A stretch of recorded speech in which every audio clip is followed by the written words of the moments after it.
Welcome back everybody to the channel, and this is the Premier League review, week number 2, and there is a lot to talk about already, and we're only 2 weeks into the season, and it's mainly going to revolve around VAR and a few of the interesting results over the weekend. So, might as well start at the top.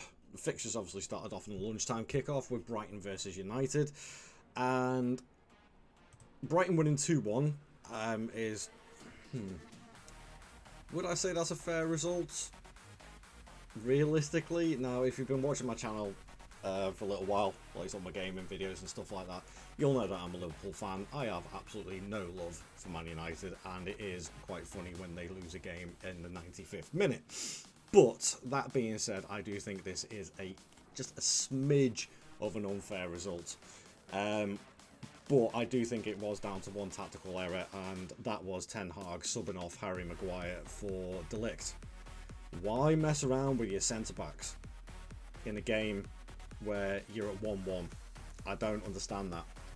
Never, for me, one thing you never muck around with unless it's an injury or a sending off is your centre-back partnership through the entire game. Either start with De Ligt or start with Maguire. One of the two. It doesn't make any sense to me to do that.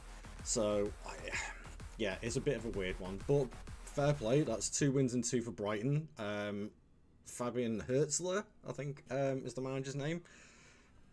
Seems to be doing all right for the first couple of games. They've got some really good new signings coming through at Brighton. That Yankuba Minter looks very raw, very pacey, but he does look like he's got a lot of talent. So I think Brighton have been very astute in signing him. Danny Welbeck seems to be hitting like sort of the twilight of his career, but all of a sudden he looks like he's 21 again, and he's banging a few goals in, so fair play to him. And I think João Pedro especially is going to be one player to watch out for this season. I think he's going to really kick on and show what he's all about. As for United though, I think their struggles are going to continue. They've got a huge game at Old Trafford next weekend against Liverpool, which is a massive game for both clubs. I'll come on to Liverpool in a bit. My prediction for that game is probably going to be a draw, as much as I'd love Liverpool to win, but we will see. Overall, yeah, I think slightly unfair result for United, but hey, that's just the way football goes. So if we go back and then going through the weekend's games, I'm going to try and keep these videos a little bit shorter as well, so I'm not going as in depth. But looking at the results here, a little bit of a surprise result at Selhurst Park. I didn't expect West Ham to do that, but a 2-0 win is a very comfortable win for them in the end. Fulham nicking a win against Leicester, again looking a little bit not unstable, but still trying to find their feet. And again, it's only the second game of the season, so I'm not expecting all teams to hit absolutely flowing form, unless you're Arsenal and Man City, of course. But Emil Smith-Rowe getting his first goal for the club, it's good to see. If he can have an injury-free season, I think he's going to be a big talent. There was a lot of promise for him, but obviously it just didn't work out at Arsenal. And then obviously the obligatory hammering of the new boys by the league title winners, Man City against Ipswich, although Ipswich did cause a little bit of an upset right at the start with Sammy Smodics scoring the first goal, but then obviously Man City went, yeah, okay, whatever. Here you go, Haaland, help yourself to a hat-trick. Go on, De Bruyne, go and smash the ball against the bar. Go on, Lewis, smash the ball against the bar as well. I mean, this game could have been 7-8-1 quite easily. When you look at it, I think the scoreline is very flattering. But yeah, 14 shots. Actually, saying that, only 5 shots on target, which is quite a surprise. But still 14 shots, absolutely trounced them in the touches and passes area and the possession as well, as you'd expect with Man City playing at home. But I think the one the standout player in these 2 games is the emergence of Savinho.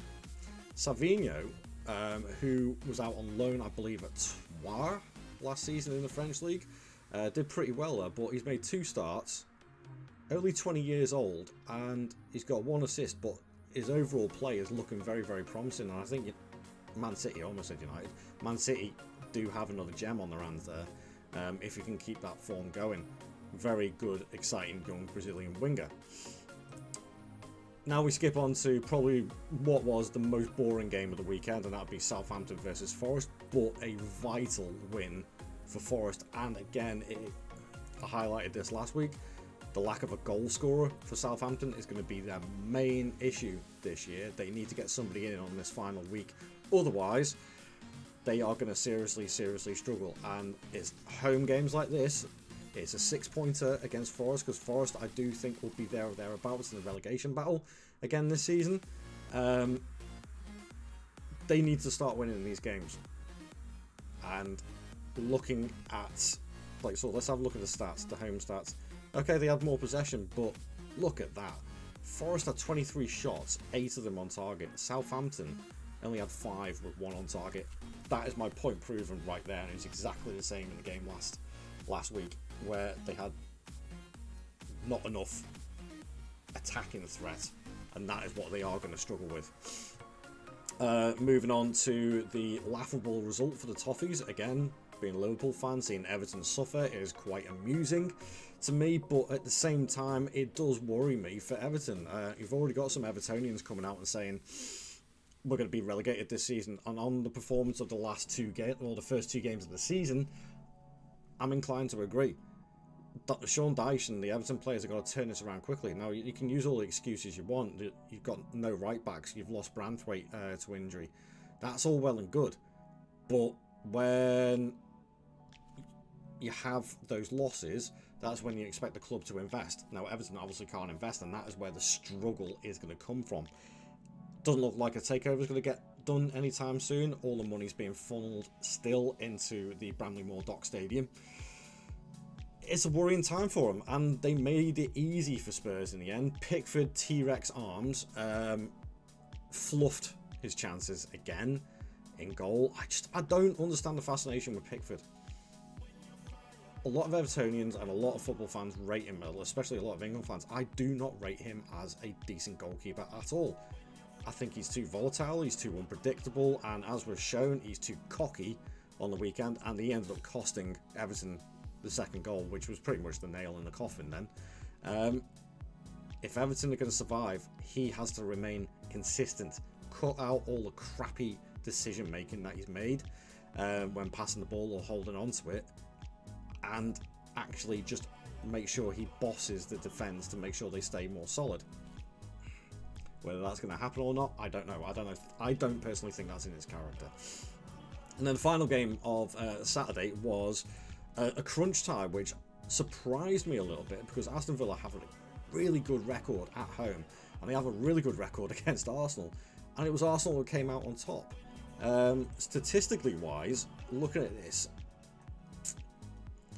I would say all in all, Arsenal edged it. Looking at the stats, they had the more shots on target, they had the better possession, which you kind of expect from an Arsenal side, because that's the way Arteta likes his side to play. More touches, more passes, but Villa ended up having more tackles and clearances. That's probably because they were defended a bit more, but they ended up having more shots as well, but lacking the accuracy. Watkins missed a couple of gilt-edged chances, which would have flipped the game on its head at that point. But it is what it is, as they say. Thomas Partey with a great finish. Leandro Trossard doing what he does best, I think, is being super sub behind Martinelli. And yeah, it's not worrying from the Premier League's perspective, because you look at the likes of Arsenal and you look at the likes of Man City, still the same manager, still the same amount of players, a couple of investments here and there. I'll say it again, I think it will be a top 3 challenge, or the top 3 will look like Liverpool, Arsenal, City. In what order, I don't know, but I do think that the gulf is still fairly large between the rest of the teams compared to Liverpool, Arsenal and City. And again, speaking of Liverpool, Arsenal and City, we'll speak about Liverpool now. As the 4:30 kickoff for yesterday's game, it was very, very comfortable, and it was a little bit different, to say the least, because Liverpool fans, being one myself, we are so used to this sort of full metal, heavy, fast-paced, gung-ho sort of attitude most of the time when Klopp was in charge. The game yesterday was a lot more composed, a lot more patient, a lot more authoritative, I would say, as well in the game. Okay, Brentford had a couple of chances, but overall, when you look at the stats, the main stats of the game, possession, shots on target, shots, touches and passes and tackles as well, all the main stats that you're looking for in the game, Liverpool nailed it. Absolutely nailed it, and I am not opposed to that in the slightest. An excellent counter-attacking goal and a great finish by Diaz. Need to see more of that from him. And yet again, Mo Salah picking up another goal. This guy's unstoppable. I honestly don't think he's ever going to retire. He's an absolute machine, and I would love it if he would just sign that contract extension. I really would. Get Van Dijk, Salah and Trent all sorted on the contracts, would be absolutely perfect way to end the week. But of course there were two other games as well. I will come to the Bournemouth Newcastle game in a second, but there was an extremely feisty affair at Molineux yesterday, which ended up 6-2 to Chelsea, which I don't think anybody expected. But it ended up being what I would class as the Madueke and Palmer show. Wolves, I actually am worried about a little bit. I think they could struggle this season. Gary O'Neill, again, is good. He can do it. He proved it with Bournemouth and he proved it with Wolves last season. He can turn it around. But silly mistakes led to the vast majority of these goals, and he needs the team to cut that out quickly, otherwise they are going to be involved in a relegation fight. I have no doubt about that. I think the main problem with Wolves this season is the lack of investment. They haven't really brought too many players in or spent any big money. So I think I think Wolves' plan when they first came into the Premier League was spend, and now they're paying for that further down the line. They've lost the likes of Neto, who again assisted Felix's goal for the 6th goal yesterday. A little bit more salt into the wounds for that, I think. But as I say, I think it was the Palmer Madueke show. I didn't expect Madueke to hit a hat-trick. In fact, I did reply to somebody's tweet yesterday on my page saying I didn't rate Madueke at all. I think his attitude is a bit up and down, and he has the talent, he has the footballing talent. It's whether his personality and his attitude can propel that further on. Well, I guess that came back to bite me in the backside a little bit, because he went and hit a hat-trick, along with a hat-trick of assists from Cole Palmer as well. I don't think Man City regret letting him go, but I think Palmer's move to Chelsea last season has been the best move for a professional football's career that I've seen in a long time. He made the right choice, and I think he's going to boss that Chelsea side for many, many years to come. Well, he has to now, because I think he signed like a 20 million year contract with them. So yeah, I think overall it was deserved looking at it. I think again the most vital stats, the possession, shots on target, the shots, touches and passes, Chelsea bossed them. Has Maresca got Chelsea starting to tick? Well, there are tougher tests to come, and I think that's where the proof will be in the pudding. Going on to the final game of the fixture list, and it was obviously the slightly earlier kickoff joint with Bulls, was the Bournemouth Newcastle game.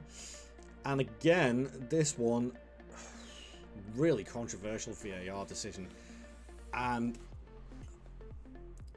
I think it's debatable why Bournemouth's goal got disallowed. I think it's very debatable, in fact. To me, it didn't look like it was a clear contact with the guy's arm. I can't remember who it was now off the top of my head. It kind of looked like it was shoulder of the defending player and the guy's arm. So it was like a 50-50 hit.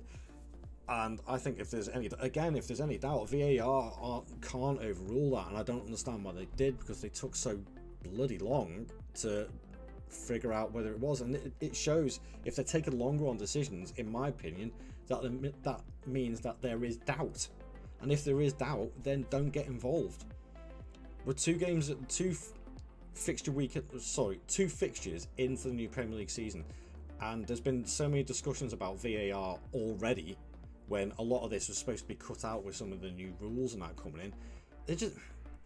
The PGMOL are making things more difficult than they need to be. If you have to, right, okay, PGMOL, if you're listening, stop overcomplicating things. If you're taking ages on a decision, that shows you have doubt. If you have doubt, don't get involved. It's as simple as that. Football fans are starting to get really pissed off with this, and I've got a funny feeling it's just going to be more of the same drama for the rest of the season. You need to get it sorted out. As for the actual teams, I think it was a fairly even game by the looks of it. Yeah, more shots from Bournemouth. Yeah, I'd say that's relatively even, but I think Newcastle are... I had Newcastle as an outside bet for the Champions League this season. And yes, they got Guimaraes, Gordon, Isak, and some other, like Joe Linton in the midfield, and some other really, really good players. But again, small squad, trying to keep them fit. Have they got enough talent in there to reach it? I don't know. I think I kind of regretting that decision to say that they may be an outside chance for the Champions League, because they need... I mean, look at the team they started off with. Lloyd Kelly, Tino Livermorenta, why? Emil Kraft and Dan Burn. That's not a strong enough defence. Lloyd Kelly's good, Livermorenta is good, but Burn is slow and Kraft is just an average defender. You got Longstaff, Joe Linton and Guimaraes in midfield. That's not too bad. Gordon, Isak and Jacob Murphy. Lewis Hall on the bench, Harvey Barnes on the bench. To me, it's not a good enough squad, and they haven't had enough investment. When you look at the likes of, say, Brighton or Bournemouth, for instance, who have invested quite a bit of money over the last couple of years, and especially this summer, bringing in Huijsen as a centre-back, even Nielsen up front, who looked really good actually yesterday, plus the likes of Alex Scott, Ouattara, Sinistera on the bench, and to me, they're starting back four of Kirkes, Senesi, Zabani and Araujo. That's a really strong back four. So I expect Bournemouth to get a lot better this season. Now, we go with, let's have a quick review of the fixtures for next week. So, we have, well, looks like Brighton got the lunchtime kickoff again. They're at Arsenal, so I expect that to be a pretty decent game actually, but I do expect an Arsenal win. Brentford, Southampton, I think it's going to be more misery for Southampton, so Brentford win. I think Bournemouth will get a draw at Everton. Ipswich, Fulham, you know what, as a surprise, I think Ipswich may pick up their first points of the season with that. Leicester, Aston Villa, a bit of Midlands derby action. Draw on that one. Forest, Wolves, 6-pointer for the bottom of the table. Wolves have to win that. They have to win it, but I think that's got a draw on it again. West Ham, Man City. Oh, I would love West Ham to sneak it, but I kind of got a funny feeling that Man City are going to get that. And then we go on to the Sunday fixtures. Chelsea, Crystal Palace. I think Chelsea will get that. Crystal Palace haven't had the best start. And this whole transfer saga with Mark Gahey is not helping. For some reason, they sold Joachim Andersen back to Fulham. That doesn't make any sense to me either. So, yeah, I think Palace need to sort out their centre-back situation very, very quickly. Newcastle Spurs, I think that will be a draw. And then Man United Liverpool. No, I'm changing my mind. I'm going Liverpool on this one. I think Slot has got the team ticking alright enough to sneak a result at Old Trafford. I'm hoping so anyway. So there we have it. That is the Premier League review. Some interesting results. Some interesting fixtures coming up. And we're in the final week of the transfer deadline. Transfer deadline is Friday, I believe. So only 5 days left of the transfer window. I think we're going to see a lot of movements now. A lot of movements. I think it's going to be a very busy week. I even think Liverpool may sign a couple of players. Who knows? We're still the only club that bloody well hasn't. Join me for the next video, the next review, to see if we do actually sign anybody. And also the Premier League review video, which will come out Monday, Tuesday again next week. Thank you very much for watching. Please leave a like on the video and subscribe to the channel if you do enjoy this content. Go and check out the other content that I've got, which is all Football Manager related. And there is a new series coming out very, very soon, which is going to be a 10-year rebuild on Blackburn Rovers. the historic club of English football who have once won the Premier League and ended up getting relegated and have gone into Championship mediocrity. I'll catch you later, guys. Thanks very much for watching.